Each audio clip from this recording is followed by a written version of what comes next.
indigenous peoples of the Americas. We've talked about European Americans. Now we're going to talk about African Americans. Next week we'll talk about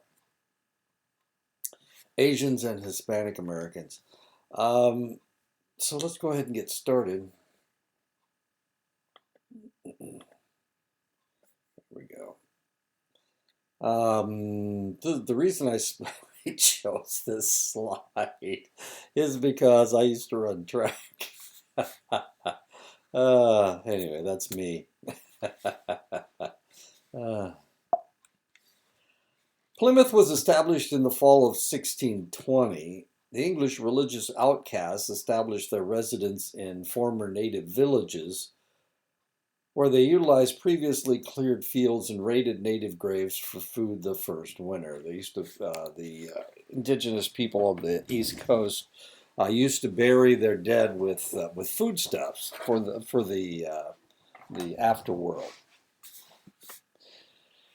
But neither English colony, Jamestown or Plymouth, flourished. More people died than were born. Labor issues continued to exist, especially among the colonists at Jamestown, but help was on the way.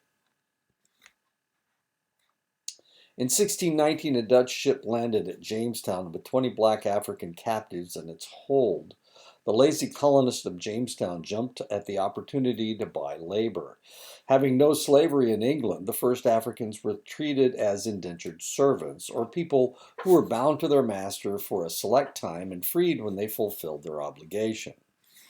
Indentured servants were used extensively during the first 150 years of English dominance in North America. Many people of English descent have ancestors who immigrated to the United States tied to wealthy masters and mistresses. Between one half to two-thirds of all English coming to America arrived as indentured labor. Initially, it made more sense for wealthy colonists to bring over English indentured servants than to try and capture and train Native Americans or buy black Africans for labor. By the middle of the 17th century, there were less than 300 black Africans in America.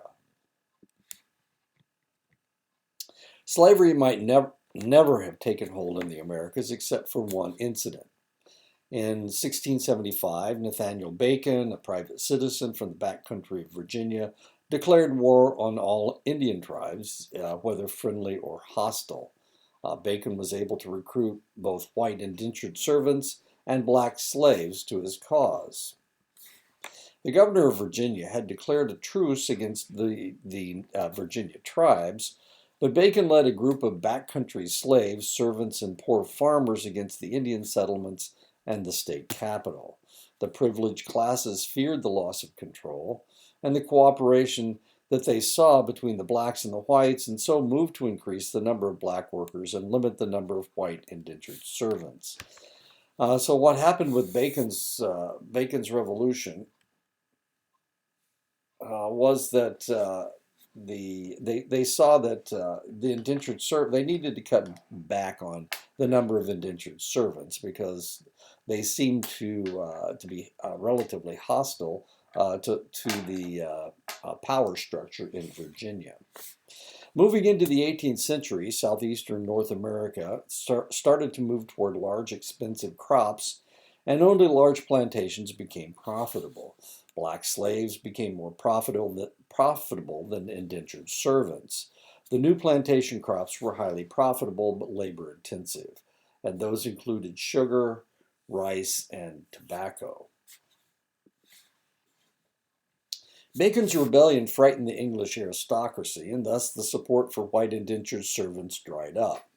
Their tenure was limited. They were more likely to understand and rebel against poor treatment. The call for more and more noxious labor in the unhealthy heat of the South made black Africans from African rainforests highly prized. English plantation owners were not averse to using any labor sources that would provide them with most profits. Early attempts at enslaving local tribes mostly led to death due to constant contact, refusal to work, and easy escape. Spanish and Portuguese settlers were already using African slaves, and the expanding of the slave trade only added to the profit margins of Iberian slave traders. And the reason Iberia is Spain and Portugal, that peninsula. That's the Iberian Peninsula, Spain and Portugal. The Americas would become established on an oxymoron. The land of freedom would be based on slave labor. Ethnocentrism is the tendency to judge other groups, societies, and lifestyles against your own. A good example is the European idea of Native Americans as heathens and savages because they weren't Christian and their dress and social structure was different.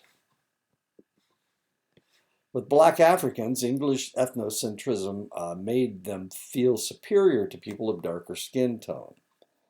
Government-sanctioned slavery allowed for English, Portuguese, and Spanish slave owners and slavers to work together. European countries had the ships and the resources to effect a slave trade and maintain it.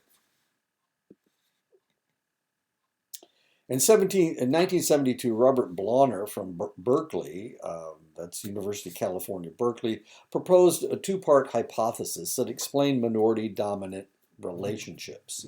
He divided new contact into colonized minority groups and immigrant minority groups. Colonized minority groups are involuntary citizens. These would be African Americans and American Indians. Minority status is forced on the minority group through military control and political power. The dominant group controls them through forced assimilation, massive inequalities, and attacks on their culture. Immigrant minority groups are voluntary participants of the society. Assimilation occurs willingly, boundaries between the groups are not rigidly maintained, and incorporation into the society is more rapid.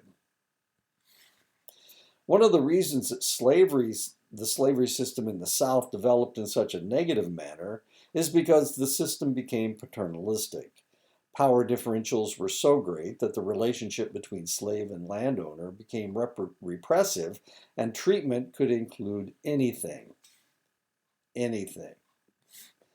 It didn't take long for the dominant aristocratic families along the Atlantic seaboard to create laws and customs that would support the paternalistic system. Legally, slaves became known as chattel or personal property. Slaves could not own property and were in fact treated like property. Owners were able to determine work schedules. Living arrangements were determined by the owners. The slave was fed on whatever the plantation owner deemed was food. Slaves weren't allowed to have their own names, but took the names given to them by their masters.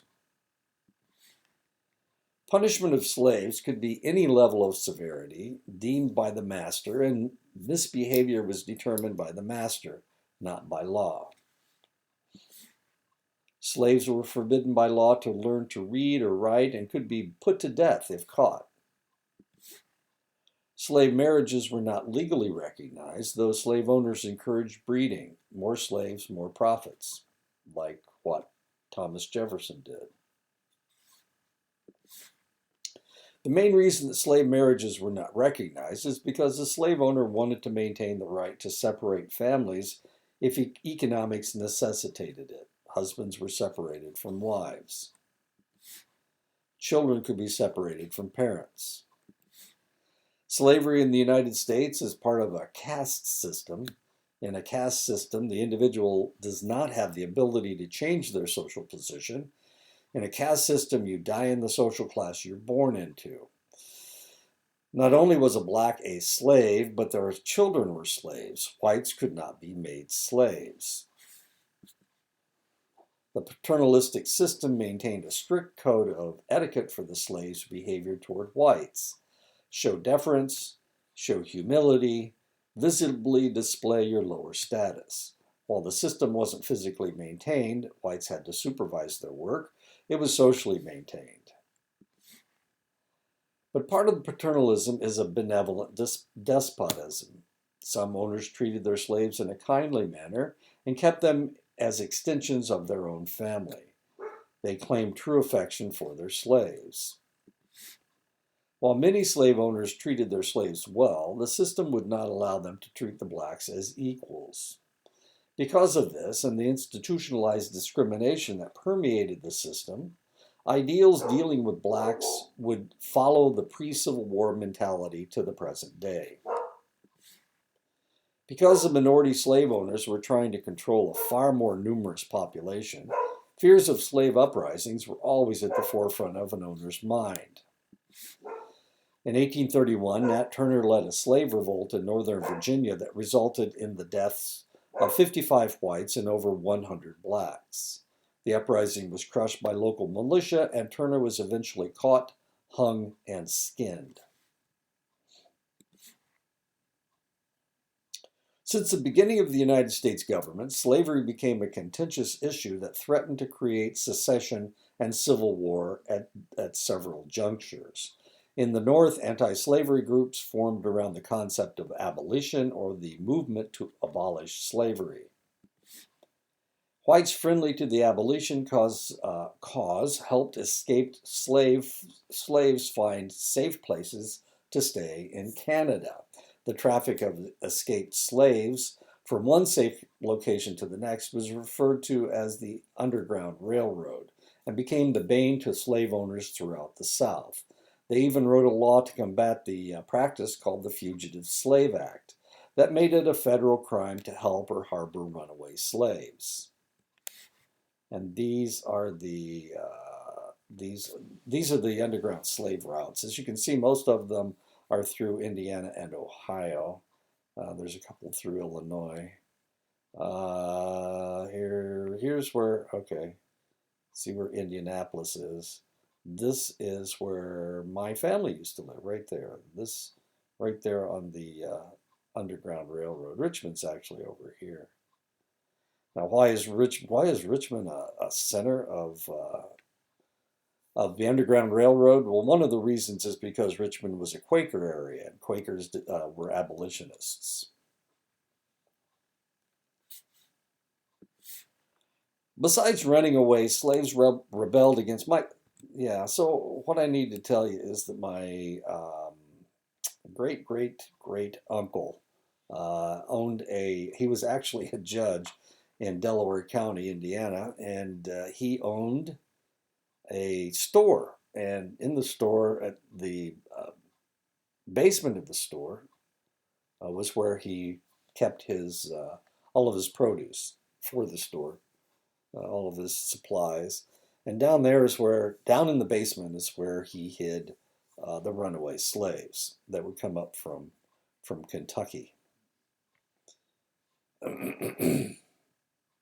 Now, strangely enough, there weren't very many runaway or underground railroads that dealt with Pennsylvania. Not so many, as you can see. Most of them were through Ohio, and that was because there were a lot of abolitionists in Ohio. And the reason that this area is there were a lot of underground railroads that ran through Philadelphia is because Philadelphia was also a Quaker town, and they were abolitionists. Harriet Tubman, probably one of the individuals that was a conductor on the Underground Railroad, actually lived in the Washington area, and she ran people into Pennsylvania. But as you can see, the Ohio and Indiana routes were far more productive. Besides running away, slaves rebelled against their owners in other ways. They sabotaged the area. They intentionally were careless. They slowed down their work, and they drug their feet. So they were, and this is one of the reasons why African Americans have some people think of African Americans as lazy. And the reason is because, well, geez, why should they work so hard when they were treated so badly? But for most slaves, they did what they had to do to keep their families together. They had a vested interest in the success of the plantation, because if it failed, then they might be sent away and their families broken up. Most slave owners treated their slaves fairly well because, just as work animals had to be cared for, slaves had to be healthy to do the job that was necessary. One view of the strengths that African Americans developed to cope with the horrors and abuse of slavery: strong kinships, focus on all encompassing religion, strong culture. The acculturation that took place with the slaves was certainly forced acculturation. African languages were lost in one or two generations. Due to this acculturation, African Americans are considered a colonized minority group. Southern society was very stratified, with the plantation owning elite at the top and slaves at the bottom. In between were the vast majority of poor farming whites who could not afford to own slaves. In 1860, only 25% of Southern whites owned slaves. Reconstruction took place in the South from the end of the Civil War in 1865 until the 1880s, when the Union armies of occupation demobilized. For that brief period, African Americans were able to act as full citizens of the United States, voting and going to school. As soon as the Union forces left the South, white Southerners began writing laws to control blacks' behavior. These laws were known as de jure segregation, or segregation by law, or the Jim Crow system. African Americans were limited as to where they could live and what facilities they could utilize in a society. And here are some examples. There's a water fountain, and of course there's a sign that says it is for colored people. Rex Theater for colored people. Darkies bathing prohibited. In other words, you can't swim in this swimming hole if you're black. There's a white water fountain, and here's a colored water fountain. There's a movie theater, and if you are African American, then you have to go up into the balcony. You can't sit on the ground floor. Collared entrance. I was reading about, who was I reading about? Ernie Banks. Was it Ernie Banks? The first time he went to Alabama, he didn't understand. He didn't understand that. He didn't understand segregation because he was from the North, and he was from Chicago or someplace. Anyway, he needed to get a bus. He was going with the team, and he was going to join his teammates. So instead of going in through the colored entrance, he went in through went in through the main entrance, and of course it caused all kinds of a hubbub. And he swore that he wouldn't continue to play in the South because he thought that kind of treatment was incorrect. And of course, this is a bus station too, and this is a colored waiting room. Help wanted, white only. Hotel Clark, the best service for colored only. So this is a hotel for African Americans. The longer the de jure segregation was in place, the easier it became for white Americans in the South to support the separation of the races. More laws dictating separation of the races supported the ideas of racial superiority of whites and inferiority of blacks. And here is a Coke machine for white customers only. It was so bad that in some courtrooms in the South, two Bibles were maintained for swearing in, one for blacks and one for whites. In Birmingham, Alabama, whites and blacks were not allowed to play checkers or dominoes with one another. Blacks had a hard time finding employment in the South, where almost all of them lived. Sharecropping was about the only labor that they could find. By 1910, 50% of all employed blacks in the South worked in agriculture. 25% worked as domestics in white homes. And this, of course, is an actress. It's not, she was an actress in Hollywood. Actually, she was the first African American to win an Academy Award. And she won the award for her portrayal of Mammy in Gone with the Wind. Things didn't change in the South until the industrialization started in the early 20th century. However, whites were still given the most important jobs, and blacks were not allowed to supervise whites. Most blacks were excluded from the new influx of jobs and remained rural poor. A concerted effort by the white elite in the South took away the rights that blacks had won with emancipation and Reconstruction. Politically, blacks were prevented from voting through the use of de jure requirements, poll taxes, literacy tests, property requirements. In 1896, attempts by blacks to return to the laws of the Reconstruction era and overthrow the Jim Crow laws were struck down by the U.S. Supreme Court. In the case of Plessy versus Ferguson, the court upheld the idea of having separate facilities for blacks and whites. Lynchings and other violent reprisals were common reactions to blacks who did not abide by Southern mores. Between 1884 and 1900, the South averaged a lynching every other day. Most of the violence was perpetrated by the Ku Klux Klan. But it wasn't just the South that maintained negative stereotypes about blacks. Lynchings around the turn of the century occurred in every state of the Union with the exception of Massachusetts, Vermont, Rhode Island, and New Hampshire. And one of the reasons why there were no lynchings in these states is because there were hardly any blacks in those states. But African Americans didn't have options that they didn't have before the end of slavery. African Americans did have options that they didn't have before the end of slavery. Manpower shortages in northern factories began during World War I that drew a large number of African Americans to the north.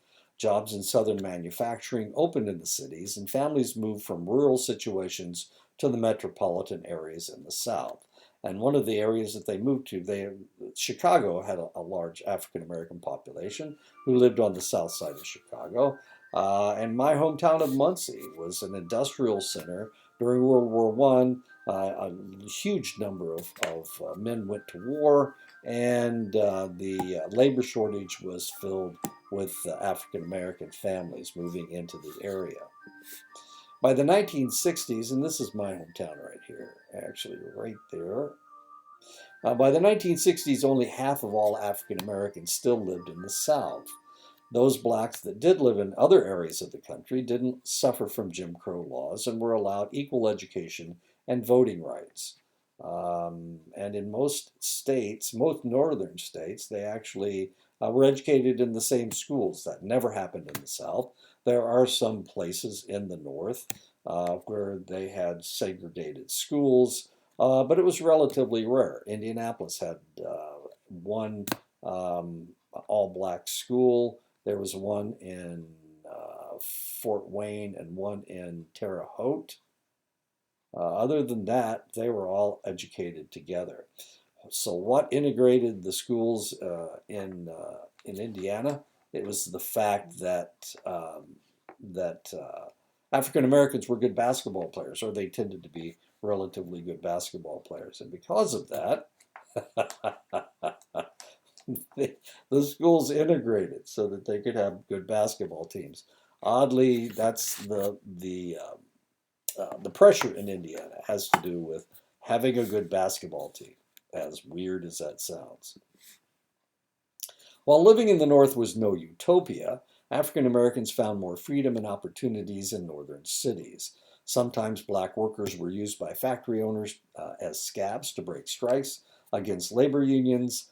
Many of the neighborhoods in the North were arranged around ethnic groups, and the same can be said of blacks as they moved in. I have a picture. My father's family lived in rural Indiana, and I have a picture of my uncle who graduated from high school in 1918, and in his class, they were in Logansport at the time, and there were African Americans in his class. And if you look at all through his school years, there were African Americans in their schools. This is something that didn't happen in the South until the 1960s and 1970s is when the schools were integrated in the South. In the North, it was from the end of the beginning of the 20th century. After leaving the South, African Americans still found lack of integration and inequality. Blacks were more likely to move into segregated, safer neighborhoods. They frequently frequented their own businesses, attended their own churches, and many times attended their own schools. In the Deep South, colleges were established to educate blacks away from whites. Almost all of the black colleges are either located in the South or in border states. There were four segregated, there were four black colleges in the North. There were 104 black colleges in the South. The first college where I taught was a historically black college, Langston University in Oklahoma, in Langston, Oklahoma. And of course, Oklahoma was one of those segregated segregated states, as was Texas, as you know, all of the Deep South, Arkansas, even the border states, Kentucky and West Virginia and Maryland and Delaware, strangely enough. As African Americans entered the 20th century, they were still a colonized minority. There was extreme inequality, especially in the South. They were relatively powerless, especially in the South. There were sharp limitations on their freedom, especially in the South. Most of these problems were caused by de jure segregation in the form of Jim Crow laws that permeated the South and many of the border states. There were several reasons for the decline of de jure segregation in the South. Geschwinder argues that the mechanization of agriculture made the need of maintaining a large, powerful workforce in the form of sharecropping unnecessary. The migration to the north increased markedly just after the First World War. The increase was so great that state and local elections in some urban areas pivoted on the black vote. Truman's election in 1948 was carried by the black vote. One event that accelerated the end of de jure segregation was the necessity of utilizing all the manpower available during World War II. Army combat units were still segregated, and this barrier was maintained until casualties necessitated the influx of trained personnel, no matter what their color. And these are the Tuskegee Airmen. My dad was in World War II. It was just before the Battle of the Bulge that they integrated the infantry troops. And the reason they did it was because they didn't have enough trained people. The U.S. military got stuck in the Hurtgen Forest. And they were losing so many troops that they needed to fill them immediately. They couldn't wait for the trained troops to come in from the states or from wherever they were coming from. So they had to press as many people as possible. My dad was in the Signal Corps, and you could volunteer to go to combat if you were one of the troops in the back. And there were a lot of people that tried to change their MOS. They tried to change to become combat troops from who were in the back, not in combat situations, and a large majority of African American troops came from of course, the African Americans weren't allowed to be in combat at that point because the Southern officers didn't believe that they could fight. You read it in just about all of the accounts of World War II, but because they needed the manpower, they allowed the integration of some of the combat units that were fighting in Europe, and not in the Pacific, but in Europe. And that's how it happened. It was a necessity. It was a need. Despite combat experiences in the Civil War, Spanish-American War, and World War I, the Southern leader, heavy Army and Navy maintained their unfounded ideas that blacks were too cowardly to serve in combat. This mindset persisted during and after the war, when, despite heroic actions, none were nominated for the Congressional Medal of Honor. In 1997, this was rectified as 7 African Americans were awarded the Congressional Medal of Honor, all but one posthumously. And these were people that had fought in World War II, specifically after the Hurtgen Forest, at the Battle of the Bulge, and then later in the advance through Germany. On the home front, Franklin Roosevelt and his wife pushed the country toward integration by meeting with black leaders to deal with their grievances, bending over backwards to ensure fair employment in the United States during the war. This included the South, where reluctance to follow guidelines led to factories being taken over by the government. At the end of the war, African Americans were ready to continue to advance with the headway that they had made during the war, but Southern segregationists had other ideas. Segregation was still being maintained in education in much of the country. Liberalized hiring practices during the war returned to normal after the war. The civil rights movement, which had been around since the abolition movement, took on more power as soldiers coming back from the war couldn't understand why their bunk and foxhole mates weren't allowed the same rights as everyone else. Supreme Court cases supporting segregation, which had been slam dunked before, such as Plessy versus Ferguson, were now fought tooth and nail. In 1951, Oliver Brown tried to enroll his daughter, third grader Linda Brown, in their local elementary school. He was refused, and the act was upheld by the Kansas Supreme Court, citing Plessy versus Ferguson, separate but equal precedent. The NAACP took the case to the Supreme Court. In 1954, Oliver Brown versus the Board of Education of Topeka, Kansas, was heard. In a 9-0 decision of the Supreme Court overthrew Plessy versus Ferguson and outlawed segregated public schools in the United States. Precedent was now set outlawing segregation. The NAACP mounted campaigns seeking Jim Crow laws that violated the civil rights of African Americans. And that is, what was her name? Oliver Brown's Linda Brown. That's Linda Brown. Okay. And that's her first day of school. Brown versus the Board of Education was easily complied with in most of the United States. Unfortunately, southern states reacted to the new letter of the law through stalling tactics and outright resistance. Jim Crow laws could not be overturned until suit could be brought against them. When the probability presented itself, courts waffled, delayed, or tabled the requests. Violence and intimidation again raised its ugly head in the South as resurgent Ku Klux Klan teamed with formerly legitimate publicly spirited groups like the White Citizens Council to block integration. Some school districts in the South chose to close their doors and send their white students to private schools and not educate black students at all. With violence and tensions in the United States between African Americans and whites at a fairly high level, cooler heads in the black leadership were able to get things changed using a technique pioneered by Gandhi in India when trying to expel the British: nonviolent direct action or civil disobedience.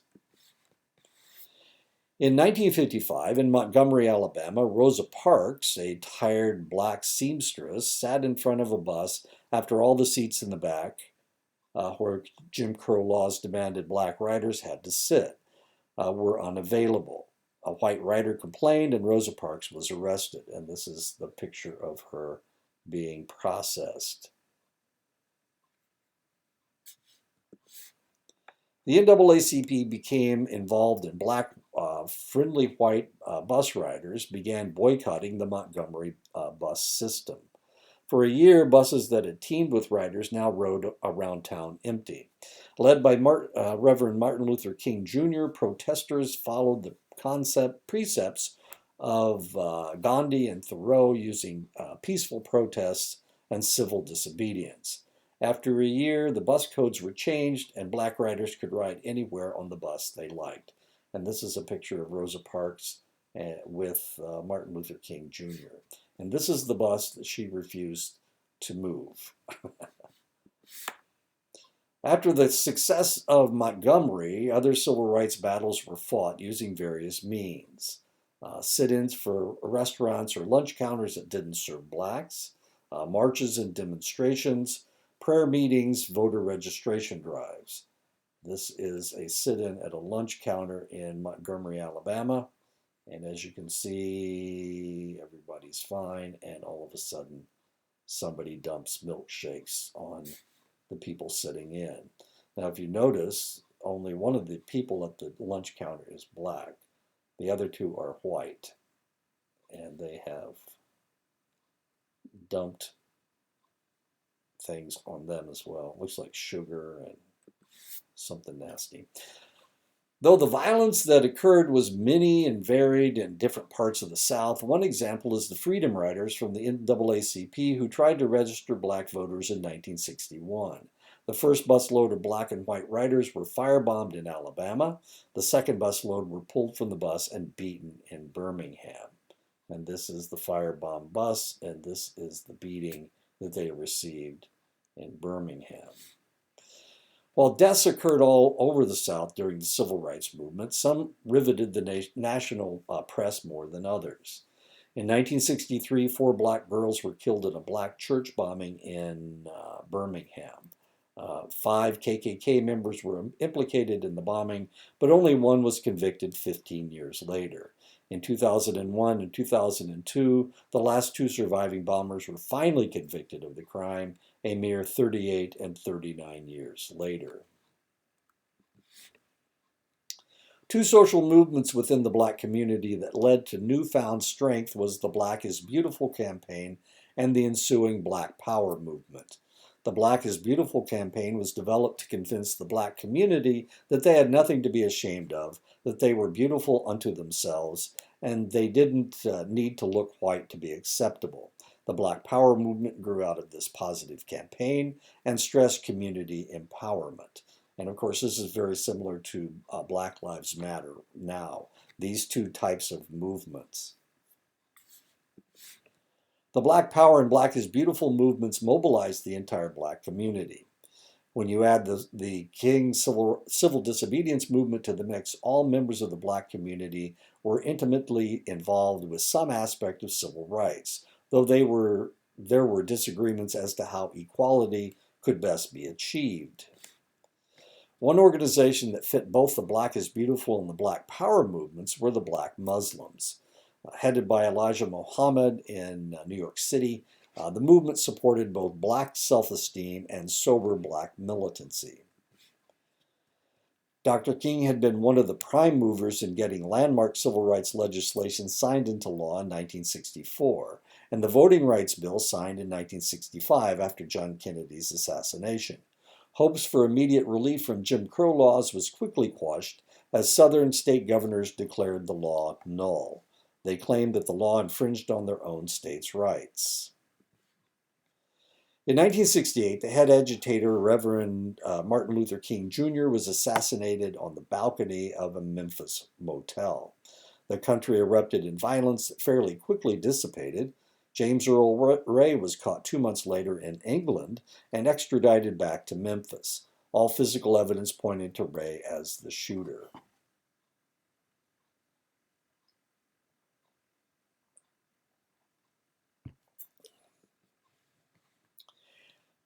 Why did civil rights succeed? Increasing industrialization and urbanization, especially in the South, made the agrarian rigid competitive system unnecessary. There was prosperity all over the United States after World War II, which made competition with minorities unnecessary. With the upsurge of the U.S. economy, African Americans began to enjoy more and more success. Black businesses and organizations gained power as protest organizations kept up pressure for change. Many non-black Americans did not feel threatened by the civil rights movement because all that it sought were the rights that whites enjoyed automatically. Thus, Northern and mainstream whites reacted less violently than Southern whites. Because of the perceived legitimacy of the civil rights movement, liberal white organizations joined the endeavor. Jewish organizations, liberal white ministers organizations, college students. This is a picture of the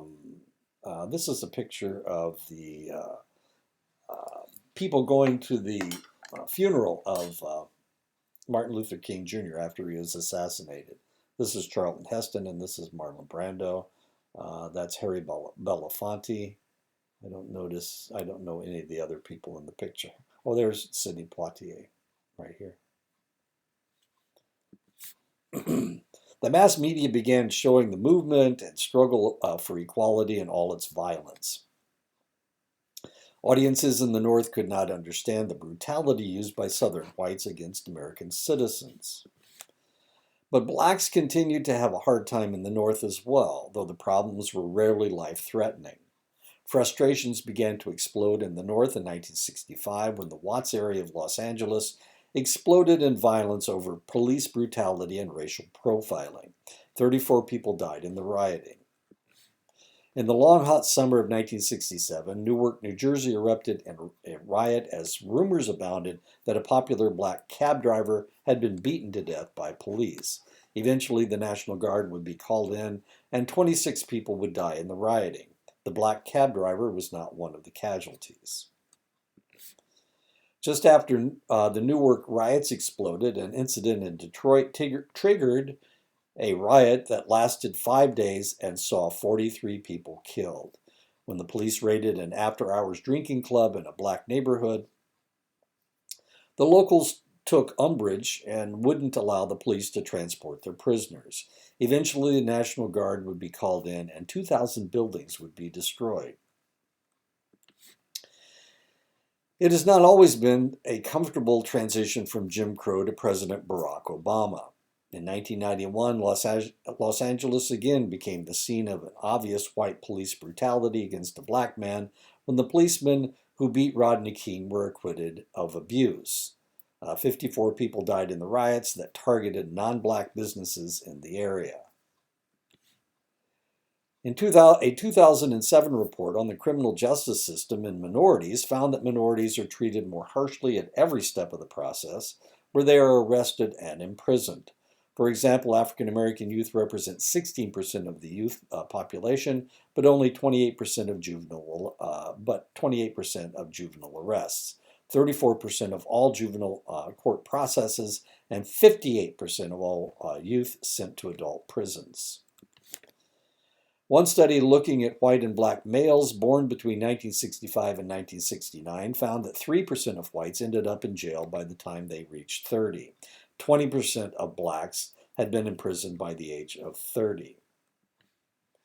Part of the problem may be due to economic opportunities. Looking at white and black middle and upper classes, we see that 60% of whites are middle or upper class, while only 25% of blacks have made the jump to this economic stability. When African Americans moved north, they replaced ethnic whites as the new minority in the slums of the metropolitan areas. While their plight was rosier than it was in the South due to the heavy industrialization in the area, by the end of the 20th century, the industry had moved out, leaving the black community in poverty situations. Studies have been done since the 1960s showing that black families are less stable than white families, a factor that might account for the poverty of blacks. They have high rates of divorce, high rates of desertion, high rates of separation, high rates of single-parent families. One theory that might strongly affect black families is the culture of poverty theory. This theory purports that poverty is perpetuated by select aspects of the poor. Fatalism, the idea that one's destiny is beyond one's control, this leads to seeking instant gratification. Violence, authoritarianism, high rates of alcoholism, and desertion by males.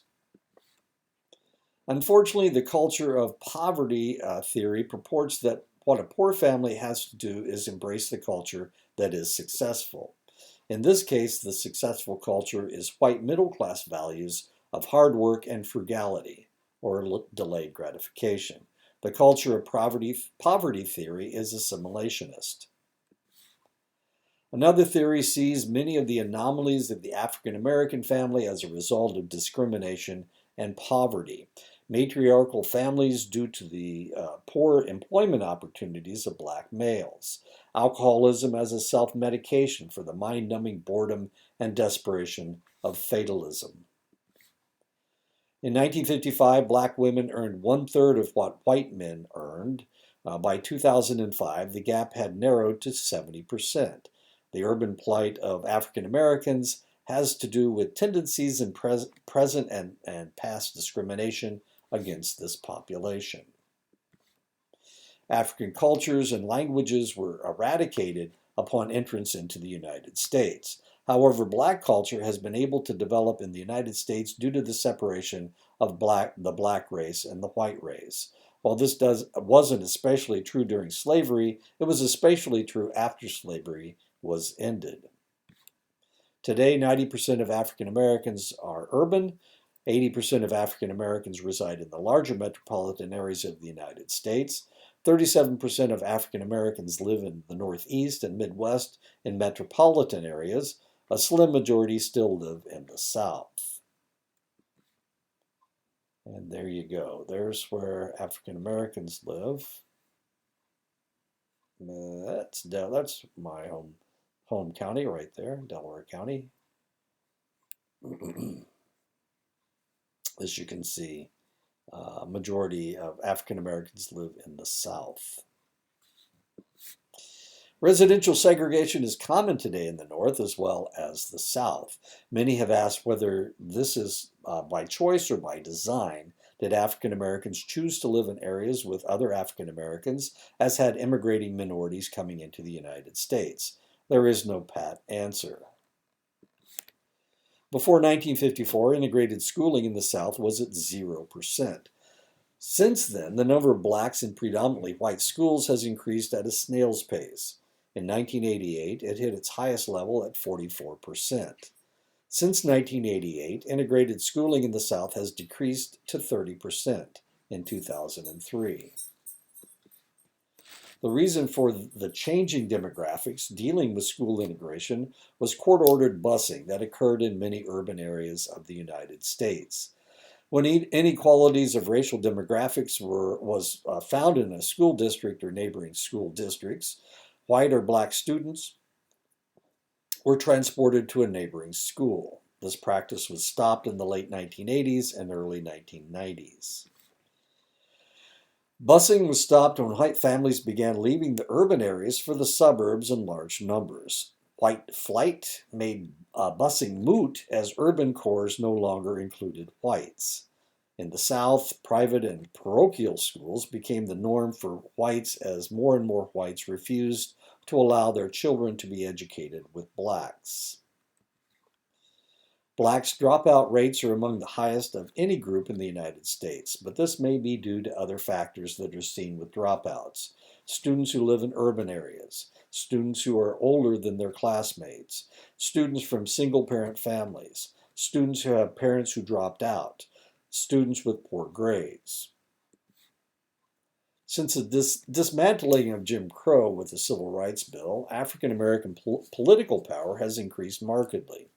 The writing was on the wall with the election of Truman in 1948. He paid back the black community by integrating the Army. Voting was already a right that Northern blacks enjoyed before civil rights. Today, African Americans vote at a level approaching white voters. Though the Republican Party is the party of Abraham Lincoln, the great emancipator, today the vast majority of blacks vote for Democratic candidates as they are the most likely to maintain liberal platforms agreeable to the black community. Economically, though black incomes have improved, there is still a great discrepancy between black and white incomes. 40% of white households make between $50,000 and $124,000, while only 25% of black families live in that range. There are larger percentages of African American families living under the poverty level than there are white families. In 1970, 33% of black families lived below the poverty level and only 10% of whites. By 2006, the ratios had declined to 22% for blacks and 8% for whites. In 1975, only 21% of blacks had good friends that were white. By 1994, this percentage had increased to 78%. In 1975, only 9% of whites said that they had a good friend who was black. By 1995, that percentage had increased to 73%.